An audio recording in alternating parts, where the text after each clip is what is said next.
আসসালামু আলাইকুম ওয়া রাহমাতুল্লাহ। জুমার দিনের ৬টি আমল। হাদিস শরীফে আসছে, যে ব্যক্তি জুমার দিন এই ৬টা আমল করিবে, আল্লাহ তাআলা প্রতি কদমে তাকে ১ বৎসর নফল নামাজ এবং ১ বৎসর নফল রোজা রাখার সব তার আমলনামায় লিপিবদ্ধ করে দিবেন। সুবহানাল্লাহ। আমল ৬টি হলো: জুমার দিন পরিষ্কার পরিচ্ছন্নতার কাজ সেরে জুমার নামাজের উদ্দেশ্যেই গোসল করা। নাম্বার ২, জুমার নামাজের ওয়াক্ত হওয়ার সাথে সাথেই আজানের অপেক্ষা না করে মসজিদে যাওয়া। তাহলে আজানের ওয়াক্ত আসার আগেই আমাদেরকে গোসল সারতে হবে। বর্তমান সময়ে প্রায় ১২টার আগ মুহূর্তে জুমার নামাজের ওয়াক্ত শুরু হয়ে যায়। তাহলে আমাদেরকে ১২টার আগেই গোসল সেরে নিতে হবে। আর ওয়াক্ত হওয়ার সাথে সাথেই আজানের অপেক্ষা না করে মসজিদে চলে যাওয়া লাগবে। ৩ নাম্বার, পায়ে হেঁটে মসজিদে যাওয়া। আর জুমার দিন আমরা স্বাভাবিকভাবে অধিকাংশ মানুষ পাড়া মহল্লা, নিজ মহল্লার মসজিদে আমরা নামাজ আদায় করি। এক্ষেত্রে ২, ৪, ৫ মিনিট, ৭ মিনিট সময় লাগতে পারে বড় জোর। এই জন্য এই সময়টা আমরা পায়ে হেঁটে মসজিদে যাব। ৪ নাম্বার, ইমামের কাছাকাছি বসার চেষ্টা করব। সম্ভব হলে যদি ফাঁকা থাকে তাহলে আমরা প্রথম কাতারে আমরা বসব। নাম্বার ৫, মনোযোগ সহকারে খুতবা শ্রবণ করব। সম্ভব হলে ইমাম সাহেবের দিকে তাকিয়ে তাকিয়ে আমরা খুতবা শ্রবণ করব।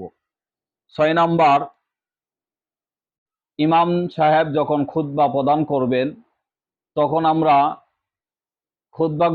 খুতবা চলাকালীন অবস্থায় অহেতুক অনর্থক কোনো কাজ করব না। এমনকি কোনো কঙ্কর বা জামা কাপড় সোজা করা এই কাজগুলো আমরা করব না। যদি আমরা এই ৬টি কাজ জুমার দিন করতে পারি তো আল্লাহ পাক রব্বুল আলামিন আমাদেরকে প্রতি কদমে, যদি মসজিদে যেতে আমাদেরকে ১০০ কদম লাগে তাহলে আল্লাহ পাক রব্বুল আলামিন আমাদের আমলনামায় ১০০ বছর নফল নামাজ পড়ার সব এবং ১০০ বছর রোজা রাখার সব আমাদের আমলনামায় লিপিবদ্ধ করে দেবেন। সুবহানাল্লাহ। আর এটা ৪টা কিতাবের মধ্যে আসছে। নফল আমলের ক্ষেত্রে আমলের ফজিলতের ক্ষেত্রে ৪ কিতাবে সহিহ হাদিসের এরকম খুব কম পাওয়া যায়। আবু দাউদ শরীফে আছে, নাসাই শরীফে আছে, তিরমিজি শরীফে আছে, ইবনে মাজাতে হাদিসটি আছে। এজন্য আমরা এটার উপর আমল করার জন্য চেষ্টা করব। জুমার দিনে আরো কিছু ফজিলত আছে, আরো কিছু সুন্নত কাজ আছে, আমরা যদি পারি আমরা করব। উত্তম পোশাক, পরিচ্ছন্ন পোশাক পরিধান করা, সম্ভব হলে আতর ব্যবহার করা, সুগন্ধি ব্যবহার করা, সূরাতুল কাহাফ তিলাওয়াত করা। সূরাতুল কাহাফ যদি আমরা তেলাওয়াত করি তো আল্লাহ পাক রব্বুল আলামিন দাজ্জালের ফিতনা থেকে আমাদেরকে হেফাজত করবেন। আরেকটি বিশেষ আমল আছে নারী পুরুষ সবার জন্যই।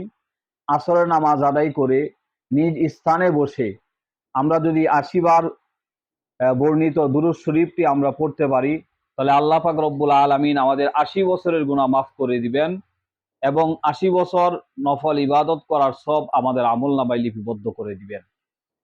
দুরূদ শরীফটি হইল এই: আল্লাহুম্মা সাল্লি আলা মুহাম্মাদিনিন নাবিয়্যিল উম্মি ওয়া আলা আলিহি ওয়া সাল্লিম তাসলিমা। এবং সম্ভব হলে সূর্য অস্তে যাওয়ার কিছুক্ষণ পূর্বে সূর্যাস্ত হওয়া পর্যন্ত, অর্থাৎ সূর্য অস্তের কিছু সময় পূর্বে আমরা দোয়া জিকিরে লিপ্ত হব। একান্ত আমরা আল্লাহর কাছে দোয়া করব, কান্নাকাটি করব, মাপ চাবো। আল্লাহ পাক আমাদের দোয়া কবুল করবেন।